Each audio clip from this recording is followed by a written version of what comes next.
Kuya.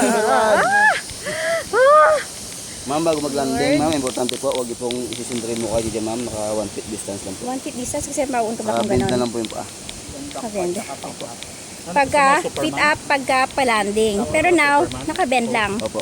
Huwag itong nakaganyan. Side view lang po yung ma'am. Nakaganyan ako palagi, all the time. Okay, ma'am, ready po? Yep. Wait, kasi chinelas ko kaya, hindi mahulog. Ay, pakitanggal nyo na lang po. Suot mo na lang sa May magdadala kaya doon?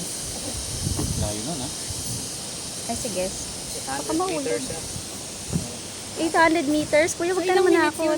Ilang minutes yun? Depende po sa riders, ma'am, tsaka sa ano Bigat. po ng hangin, ma'am. Mas magaan, mas mabilis, Pag po mas yung hangin sa direction po, medyo Pwede na po, mabilis. ma'am. Tsaka pagka medyo malusog, mas mabilis. medyo mas so matagal ako. Ready na po, ma'am. Kulang mo naman kami pagdating doon. Ayoko kaya. Ay, Kunting lean back po, ma'am. Huwag Ma'am, ito kalimutan. tingin kayo sa akin, ma'am, kulang ko kayo ng picture po. Ready na po. Kinakabahan ako, nakakainis. now? Apo, pag take off niyo, ma'am. Ready na po, ma'am. No, no, pero still have the jitters. Ma'am, ready na po. Yan, sige, sige. Pwede na. Ma'am, bawal po magigit. Bawal tumagit, bakit kaya? Hindi po makita yung view, ma'am. Oh Lord, oh Lord, oh Lord.